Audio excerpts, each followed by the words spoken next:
For many of us more unfamiliar with the intricacies of American culture, the southern state of Louisiana, embedded in the deep south region of the US, is most likely associated with its vibrant music scenes, the now abandoned Six Flags theme park in New Orleans, and elaborate homes that were formerly used as rice, cotton, and sugar plantations. But, as with all places, there exists a darker underbelly to the melting pot state. Louisiana led the way by a considerable margin, with the highest state murder rates in the nation for 29 straight years, from 1989 to 2017. In today's episode of Cold Case Detective, we will be exploring just 3 of Louisiana's unsolved homicide cases.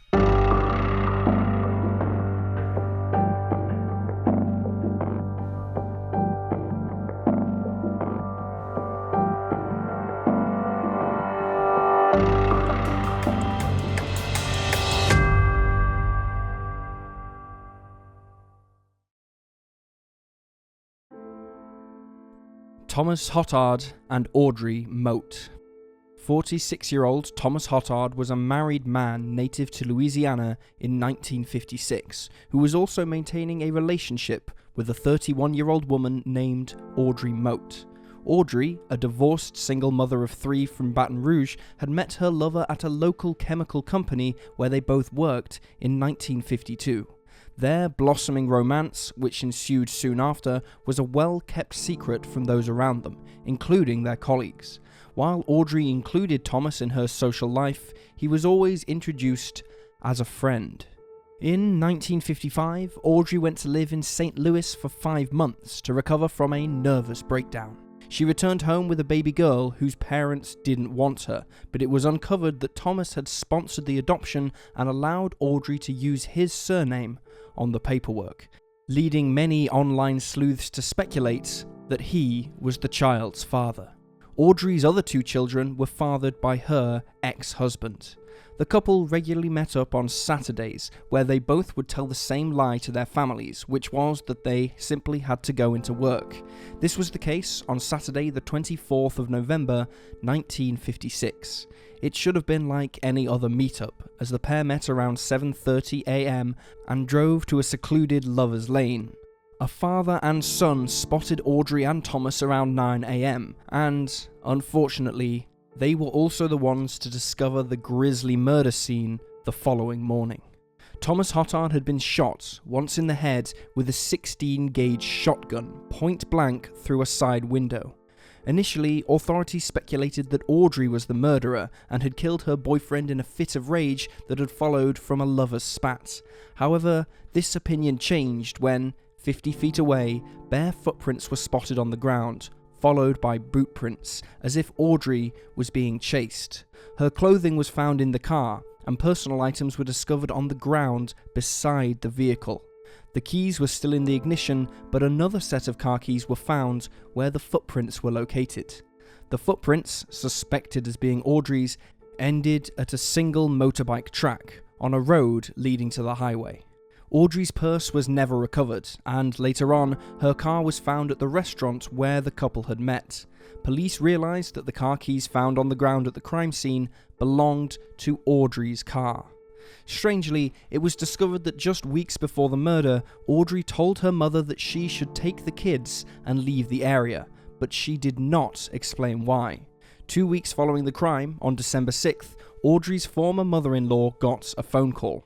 The voice on the end of the line said they were in trouble and needed help. Also around this time, a waitress told police that she'd seen a disheveled woman resembling Audrey at a restaurant. This was the last reported sighting of the 31-year-old.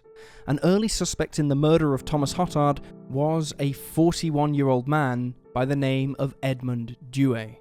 He shot and wounded a woman during a robbery attempt in New Orleans and was linked to the case by a purse that was found in his car which resembled the description of Audrey's one. After being given a police-administered quote-unquote truth serum, Dewey confessed to killing the pair and burying Audrey's body in a dump. However, it was not found there when police searched. It is unknown if Dewey is still considered a suspect, but it seems unlikely, since very little seemed to tie him to the case. and confessions under the influence of police-administered chemicals and drugs are often inaccurate and untrue. Inquiries into the murder of Thomas and the disappearance of Audrey quickly died out. The case came to a standstill entirely until 1980, when a dying man named Ernest Acosta indicated to his family that his common-law wife, Caroline Schlesser, who died in 1979, killed both Audrey and Thomas. Acosta claimed that he then helped to dispose of Audrey's body. However, Acosta's daughter, Marville, suspects that her father was involved, not Schlesser, and there are some unusual discrepancies in his confession. Acosta and Schlesser lived on the edge of a swamp, less than a mile from the crime scene, and both had bad reputations. Schlesser was known to sleep with a shotgun, while Acosta shot at anyone who came too close to the property. Acosta's daughter claimed Henry and Audrey came to the house at least twice and met with Schlesser. Acosta claimed that they knew something about her, but it is unknown what. Supposedly, Audrey was related to Schlesser, but again, it's unknown how. According to Acosta, on November 24, 1956, he was visiting his kids but received a phone call from Schlesser that caused him to rush home immediately. He claimed that the murders took place in their home and that he and a neighbour moved Thomas's body back into the car. However, it seems questionable that a neighbour would be happy to be involved in the cover-up of a murder. Allegedly, Audrey's body was tied to a Civil War cannon and was dumped in the nearby swamp. Acosta's daughter, Marville, has told of her suspicions about the confession, especially since the evidence showed that Thomas was murdered in his car. Marville and a recent case investigator suspect that Acosta was the murderer and that after watching the pair together in the car, he decided to attack them and sexually assault Audrey. The only other logical suspects in the gruesome case would be Thomas's wife, who reportedly knew and openly disliked Audrey. Apparently, during a work strike, Thomas had allowed Audrey to stay with his family in his home, and she would constantly attempt to be around Thomas and cause dissension between the married couple. However, Thomas's wife claimed that she was unaware of the affair and was therefore never truly considered a suspect. Audrey's daughter, Decky, was desperate to find her mother's remains and searched for answers up until she passed away in January of 2019 from an aggressive cancer. She gave her DNA to police before her death in the hopes that one day her mother's remains would be identified. To this very day, Audrey's remains have never been recovered. In February of 2011, human remains were found that were suspected to be Audrey's, but this lead does not seem to have panned out, so it's likely they were not the missing mother of three's bones after all. Now, almost 70 years since her disappearance, it seems unlikely that Audrey's body will ever be found.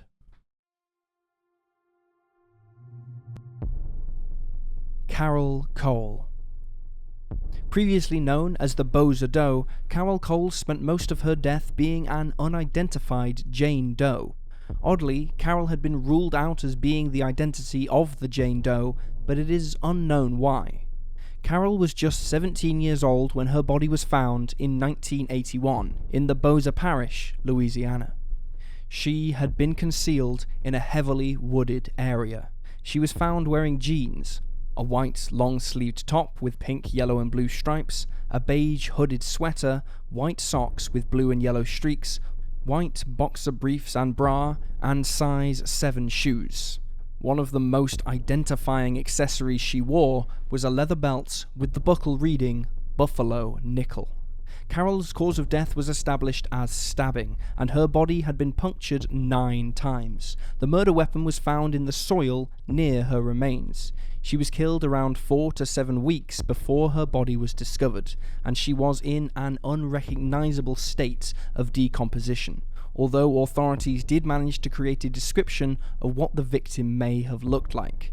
Carol, known as the Boza Doe at the time, was described as being white with possible Native American ancestry, 5'5" to 5'6", and 125 to 160 pounds with blonde, straight, shoulder-length hair. It was also discovered that her braces had been removed, but not professionally. Although Carol's sister, Linda Jeannie Phelps, did not give up looking for her, it was a 911 operator who made the connection between Carol Cole and the Boza Doe. On February 6, 2015, the 911 operator who'd seen Boza Doe's image as well as Carol's on a Facebook page reported the likeness to the police. The match was solidified via DNA, and Carol was reburied in Maple Grove Cemetery in Comstock, Michigan on June 18, 2015. Carol Cole was native to Michigan and had been missing from San Antonio, Texas since 1980. She and her sister Jeannie had lived with their grandmother in Michigan after their parents had divorced, but in 1979, Carol decided to accompany her mother to Texas and kept in contact with her sister via telephone and handwritten letters. It seemed that Carol had a history of running away, as when her mother placed her in a girls' home run by the Palmer Drug Abuse Program in May of 1980, she had left of her own volition by October that same year. The phone calls and letters that her family had been receiving stopped in December of 1980. Her grandmother traced a place she had stayed at to Shreveport, Louisiana. Carol had reportedly resided here for a short time after leaving the PDAP. The residents of the home told Carol's grandmother that she'd left to attend a party and never returned. It's possible that after this time, Carol had spent a period of her life at a religious institution named the New Bethany School for Girls in Arcadia, Louisiana. An image taken around the time of her disappearance showed a group of girls from the school sitting on pews, and Jeannie thought that one of them resembled Carol. Investigators followed this lead, but it resulted in no new information other than that a woman claimed to have spent time with a girl like Carol but had forgotten her name. Some believe the shoes and style of clothing that she was found in reflected the dress code set in place by the New Bethany School for Girls. It's also noted that Carol had broken the braces from her teeth before she disappeared. This lined up well with the Boza Doe's orthodontics. Jeannie had also reported her sister missing, suspecting foul play, once the communication between them abruptly halted. She and a childhood friend of Carol's had relentlessly searched for the missing girl for years, even listing her on Facebook and Craigslist to garner some awareness for the case. And, as we know, it was this that led the 911 dispatcher to come across the striking resemblance between the Boza Doe and Carol. The 17-year-old's grandmother searched for her granddaughter tirelessly too, but passed away before this connection was made. A man named Henry Lee Lucas, a serial killer, confessed to the murder of Carol Cole and that of other unidentified victims. However, his confession is not deemed as credible by authorities. He was in Florida at the time of Carol's demise. The strongest suspect in the case of Carol Cole is a man named John Chesson, whose children discovered the body in 1981. His daughter, Frances Oquan, was the one to point the finger.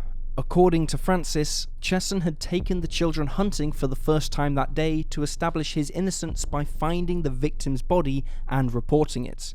Reportedly, Chesson had instructed the children to walk in a certain direction, watching them like he was waiting for something. Francis described her father as abusive and claimed that a young hitchhiker he had brought home was Carol. Chesson had been convicted for the murder of his estranged wife's former mother-in-law in 1997 and died in prison in 2016. Francis's brother committed suicide in 2008. Investigators working on the case of Carol Cole interviewed the widow of Francis's brother as well as Chesson, who remained a person of interest up until his death. The lead investigator on the case asked Francis to show her where her father picked up the girl who was possibly Carol Cole and was taken to one of the locations where Carol had last made a call to Michigan from. Francis did not know this prior to showing the investigator the location. The only other theory in the case was brought up by Jeannie, who claimed that Carol had mentioned a boyfriend who mistreated her in one of her letters. However, this lead does not seem to have been followed up, or perhaps led nowhere. The New Bethany School for Girls was closed down in 2001 after being the site of multiple sexual abuse allegations. The founder died in February 2015, aged 82. The identity of the murderer of Carol Cole remains unknown, and her sister still seeks justice. The Jeff Davis 8. The Jeff Davis 8, also called the Jennings 8, refers to the unsolved murder cases of women killed in Jefferson Davis Parish, Louisiana. Between 2005 to 2009, 8 women involved in drugs or prostitution wound up dead, their bodies dumped in swamps and canals surrounding Jennings. Most of the bodies were so badly decomposed that their cause of death was hard to determine, although it was found that 2 of the 8 women had their throats slit, while the remaining 6 are thought to have been asphyxiated. There have been multiple suspects in the case over the years, and while at first a serial killer was suspected to be the likely culprit, it seems more apparent now to the general public and the journalists who've investigated these cases that several different killers are more likely, although law enforcement has not entirely ruled out the serial killer angle. The case of the Jeff Davis 8 is infamous for the lack of professionalism conducted in the investigation. Missteps and blunders by the sheriff's office has led to lost and missing evidence and several failed charges on the case. Loretta Lewis was the first victim of the Jennings 8. She was found in a river by a fisherman on May 20th, 2005, and was only 28 years old.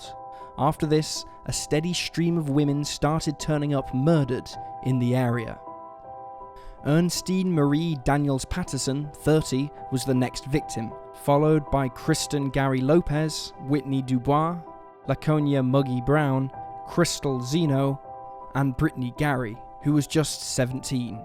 The 8th and final victims in the slayings was 26-year-old Nicole Gilroy, found just off of Interstate 10 in 2009. One of the most interesting puzzle pieces in the Jennings 8 case is that most of the victims knew each other in some way. Kristen and Brittany were cousins, whilst Brittany had also lived with Crystal as roommates shortly before her murder. What they all had in common was poverty and a history of drugs and sex work. And, hidden from the public for a long time, was that the girls all worked as informants for the police, providing information on the local drug trade. They also often gave authorities details on the other Jeff Davis 8 victims before they wound up dead themselves. In December of 2008, a task force of 14 federal, state and local law enforcement agencies was created, and they initially began searching for a serial killer. Although, as was mentioned earlier, this theory did somewhat eventually take a back seat. An $8,000 reward was created for any information that would lead to the cases being solved. One startling aspect of the case is that the police's own witnesses named local law enforcement members as suspects, and even the families of victims believe local police had a hand in the deaths of their daughters and sisters. Ethan Brown, an investigative journalist, made a deep dive into this complex and unsettling case. With the exception of Ernestine Patterson, every one of the women was linked with a 63-year-old oil rig worker turned strip club owner named Frankie Richard, who admitted to using drugs with and sleeping with most of the women. Richard was actually charged with the murder of Kristen Gary Lopez, but the charges were dropped due to conflicting witness statements and the mishandling of a key piece of physical evidence. It is suspected that street hustlers with connections to Richards were involved in the deaths of some of the women.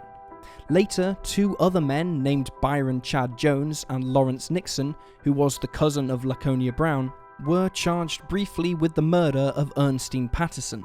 But the sheriff's office did not test the alleged crime scene until 15 months after the murder, and it, quote, failed to demonstrate the presence of blood, and so the case collapsed as a consequence. Laconia had been interrogated about the murder of Ernestine, and one witness claims that Laconia had actually seen the body of Loretta, the first murder victim, before the fisherman found it and called it in. Then, in 2006, Lopez was interviewed about Loretta's murder. Lopez's mother, who spoke to Ethan Brown in the detailed article he wrote about the Jeff Davis 8, said, quote, "She knew what was going on. They were scared, them girls. I think she knew about it and was too scared to say. It seems apparent that those questioned in high-profile homicides then turning up dead themselves should have raised red flags to the task force handling the Jennings 8 cases.